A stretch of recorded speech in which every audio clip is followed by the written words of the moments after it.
Welcome, everybody. This is Coffee with the Founder. I'm Beck Bamberger. I'm a founder myself. We work with all types of venture-backed companies and venture funds, and all my friends are venture-backed people and CEOs and blah, blah, blah. So in other words, I live in this crazy world of venture capital mayhem that it takes to do it. And with us today, actually coming from London, a little bit later in the day over there for him, is Simon Holland. He's the founder at Vera. So we're going to get into all the things about why you need some back office automation platform, to help with the burdens of small business and basically startups.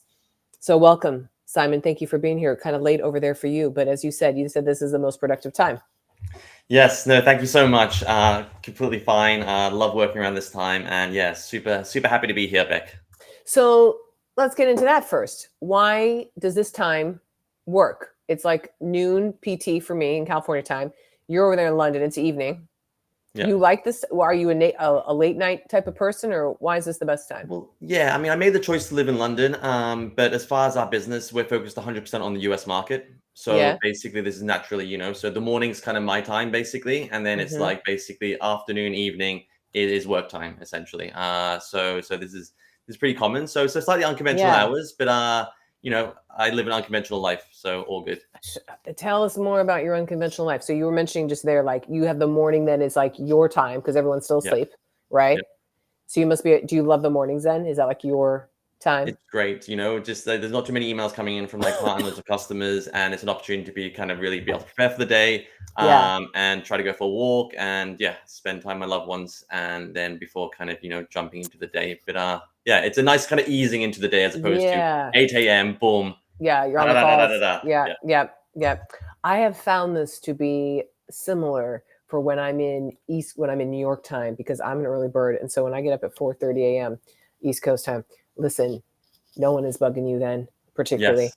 And it is like you start a meeting at 9 a.m. ET, which to me is like, oh, so late, but like no one else is bugging you because California's still asleep. Oh, I get it. So the European version, I can It is imagine. nice. It's It is good. nice. You feel good also like sending emails super early. So people are like, wow, like it's He's 6 on a.m., it. receiving emails, boom, boom, boom. I have to actually delay some of the emails and schedule I them know. I so that schedule people them don't too. think that I'm like a psycho. Yeah, but it's okay to be a psycho, Simon. Honestly, it's I'm a respected. psycho. Yeah, right. We use this facetiously. My GP over at the fund that we have, we're like, "Hey, psycho." We call each other psychos. Like, Right. hey, it could be a good thing. It could be a good thing. Yeah. It's all in the perception. It's all in that, as always. Okay, so Simon, per your LinkedIn, life's too short for admin, as you say. Hire Vera. Tell us a little bit more.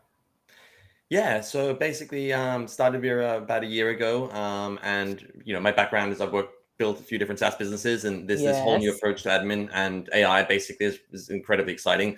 AI seems to be such a good place for admin, especially SMB admin, Oh because God, I know. it is just unstructured data that's typically chaotic, where things are falling through the cracks, and there's a ton of documents that are very static and don't really actually do much for the business. So we think that we can really change that. And so yeah, just AI and admin seem to be the perfect combination. So go a little bit deeper. Admin, like what?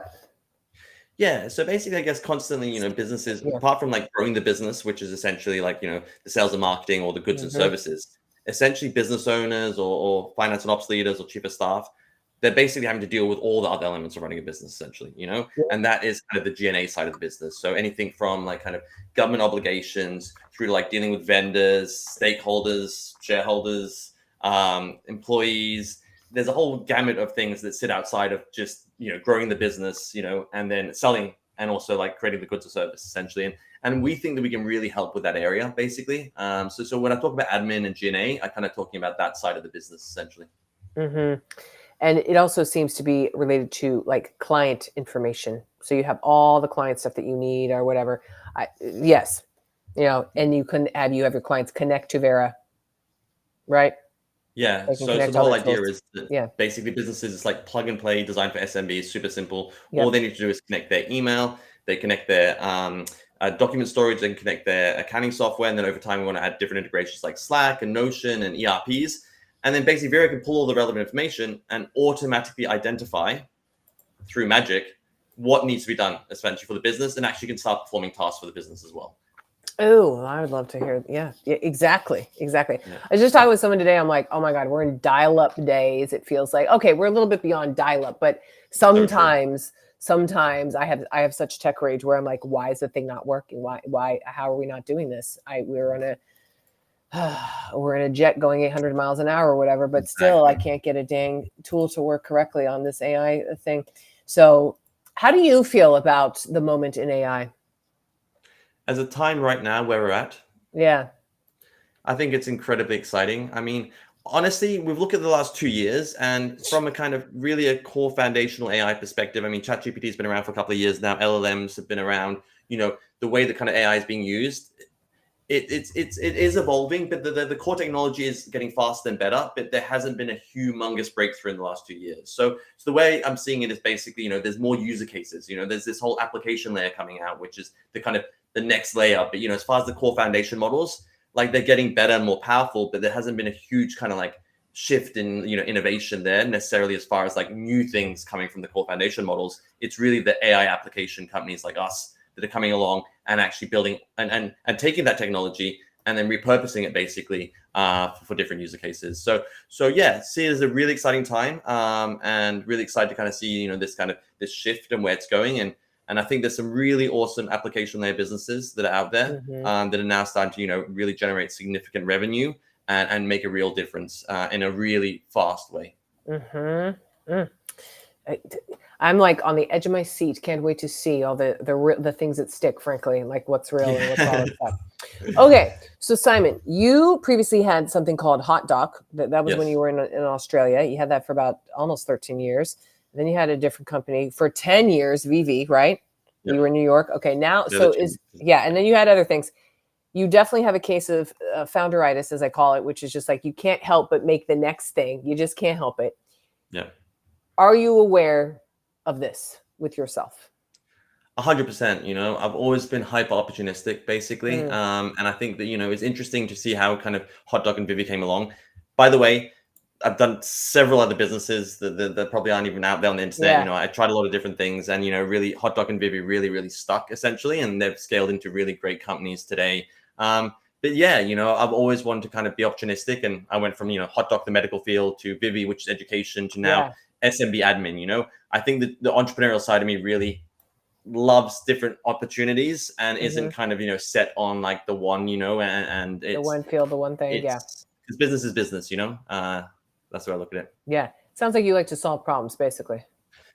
100%. Yeah. There's nothing better than building a business, in my opinion. I think it's the kind of most rewarding, challenging thing you can do. I mean, There's there are other good things, I guess. That's a bold statement, Simon. There's nothing better than you could do than build more rewarding than building a business. My God. Okay. So many people would be like, no, God, no. They'd be like, "What are you I talking I about?" Yeah, agree. I agree. There is yeah, something about the joy of, yeah, selecting the team, working on for something really sure. hard, finding out it works, blah, blah, blah, blah, blah. So now at this point, since you are, let's say, seasoned in Mhm. your entrepreneurial, I don't like the word journey, let's say track record, what's clear to you at this point? Yeah, I think that, I think really what's kind of clear as far as like, I guess, business, and if we're talking purely in the business sense, Yeah. and please, I'm always happy to deviate into the kind of the personal side because, but Yeah, basically, I go guess, into all of it. Yeah. what's kind of clear with me is when you're building a business, I think that everybody kind of gets very fixated on the idea and then they get fixated on what the good or service they're going to be selling or, that side of it, basically. Mhm. But I guess that what really I've learned over the years is very clear to me now is that, it's not so much about the idea or it's not so much about the good of the service. It's really about the people that you bring on. And I think that there's no question that people are crucial, to a business. And I know with businesses now that, it's easy to scale a business with less people because of AI. There's a lot of things changing there. But I think having kind of core people are incredibly important. And as an entrepreneur, if you're going to scale a business, you can't be spread super thin. You need to be able to delegate with accountability, and having the right people that you can trust is paramount to building a business. So that's really clear to me.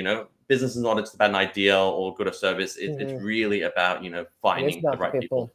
At this point, have you had people you've worked with come back to the companies you've built? Yes, for sure, definitely. I mean, it's kind of almost incestuous how much kind of people have kind of switched between the different businesses, and I think that's really nice, and it's And I like to think that I've got a really good relationship with people that I've worked with as well. And, even though like some of the businesses, were over like 10 years ago that I was running certain businesses, Yeah. those people are still in touch. I think we've had now crazy. We've had actually 7 marriages come from companies that I started. I think we've got about 6 kids, Wait, basically. what? Yeah. Wait, So, 7 marriages because they yeah, met at the companies that you were building? exactly. Yeah. So literally like so many people. I What? mean, my 2 business partners met their long-term partners through the company actually, like, and also a whole bunch of other people as well. Like, Okay, yeah. okay. This is going to be what we talk about today for this thing. I was just telling you, like, there's usually something on this podcast that was like, let's just meander. We'll see what kind of pops up. Okay, this is the thing. Because what? Now, people have said very long, oh, you meet people at school, you can meet people in your Yeah. workplace. Like that could just be like, where you did stuff and whatever. And that seems like an old thing. And now in this day and age, though, of like, not mixing and how did this happen? How did the first one happen?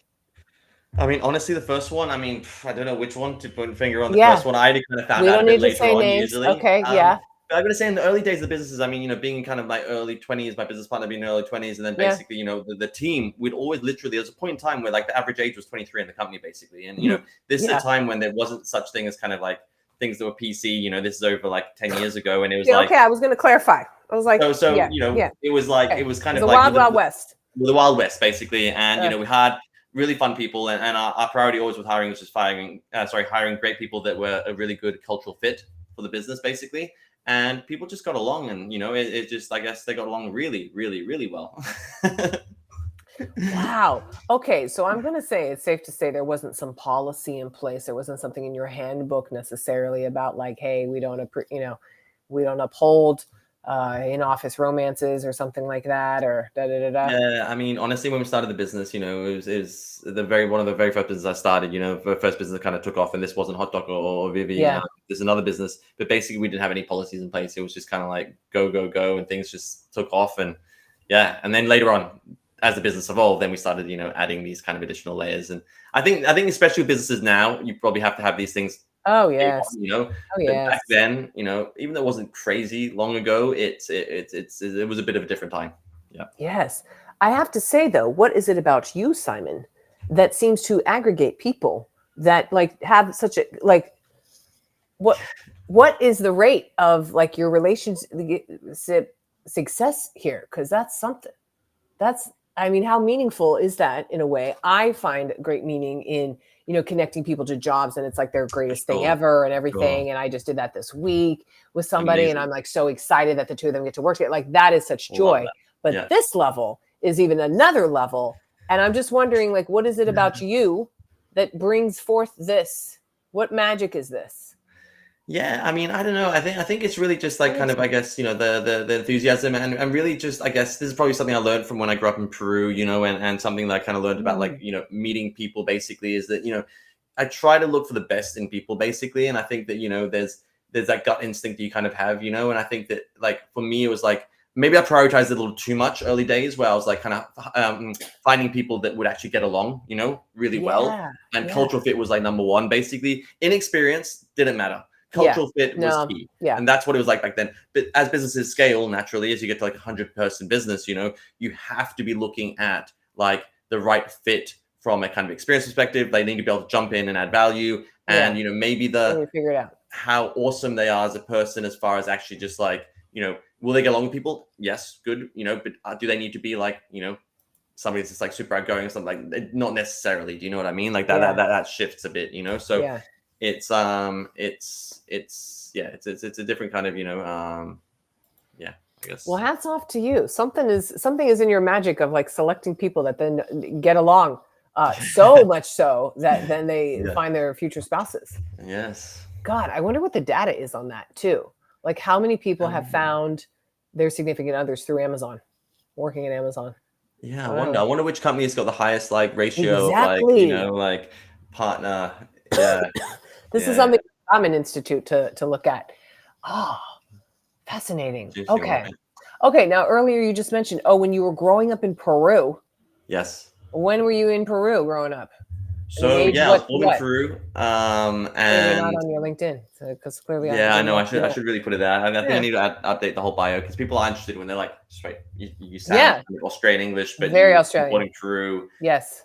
Long story. My parents basically, love Peru. They basically had a bunch of kids there. I spent my childhood between Peru, Australia, and Spain, Oh, and awful, awful. it was terrible.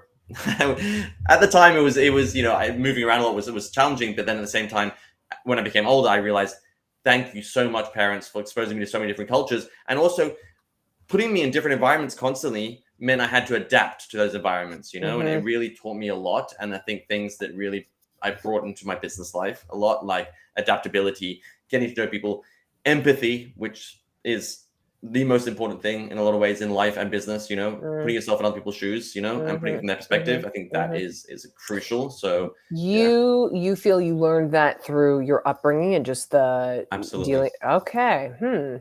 I was chatting with someone today, a founder, and we were doing our little morning walk. And she Love was it. on a trip. She was in Spain and she was Nice. with two couples, her friends, and then they have kids and they have kids. And she said the set of the kids over here have traveled extensively internationally.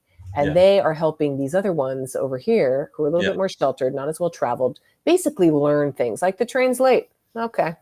Yeah. You do whatever. Oh, you don't, that's a new food that you never tasted before? Great. That sounds wonderful. Just kind of letting them teach and see that. And I was like, oh, that's so great that that's modeled. So, did you have someone kind of model that for you, or you were just thrown in and you were just growing up in these three places and that's just how it went? Yeah, I think so. I think so. I think that like from I guess like the model, I guess was essentially the people maybe Yeah. that model spins above. I mean, the thing about Peruvians is they are incredibly resilient human beings. Huh. I've I not mean, heard this. the thing is, I mean, there's something like over some crazy percentage of people that aren't actually employed. The kind of way in Peru, especially in the country where I was kind of like from the Cusco area, Yeah. Yeah. basically people weren't like actually employed. Very little people were employed. It was kind of hustle mentality. Everybody, like had to grow things and then take it to the Yeah. market, Yeah. or Take it to the sell market. things, Yeah. or Yeah.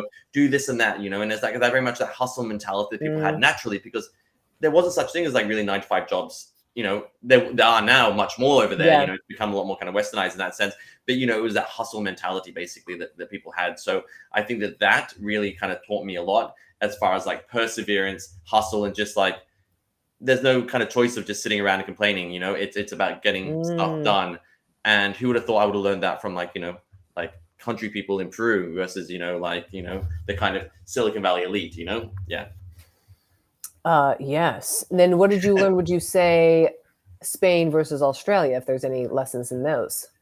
Yeah, I think so. I mean, culturally so different. I mean, three different Yes, places. I know. Peru, I guess, and Spain kind of share the language, but culturally Yeah. not too similar. Mm. I mean, Australia and Peru, polar opposites. Spain and Australia, polar opposites. I think in Australia, I learned a lot. I mean, I had a really good education in Australia.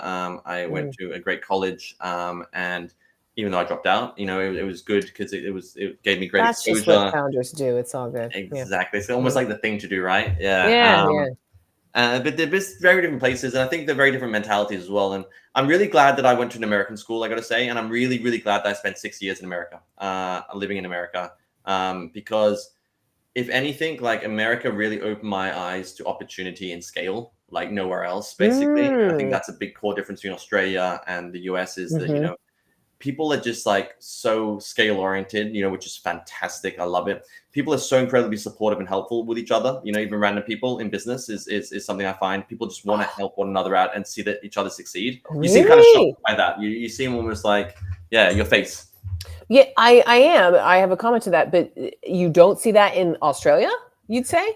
No, not as much. That's interesting. Yeah, no, not Fascinating. in Australia as Like much. I mean, Aussies, like so friendly. Everyone's so they're, nice. they're super friendly people, but there is a bit of a like tall poppy syndrome, and I'm not sure if you're familiar Yes, with that I have expression. heard of that, which is don't get too high and mighty. Don't get too high and mighty. Exactly. Don't get We too high don't and like mighty, or that. like We're gonna we have chop to you like off. pull you down, That's basically. right. So I think in America it's like the opposite, where people are like, "That's awesome, man! Like that's amazing. Yeah. How can I help you? How can I help? Who can I introduce you to?" Whereas in Yes. Australia, it's kind of like, "Oh yeah, good on you." And I think me moving away from Ah, Australia really was helpful to really kind of open my eyes to that. And yeah, I mean, I love Americans. My huh. partner is American. Yeah. I have a lot to say, and America's been really really good to me.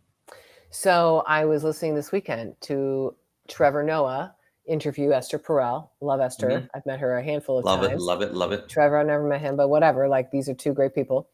And they were talking, just because they were so international, that Europe is about what was, and America is about what could be.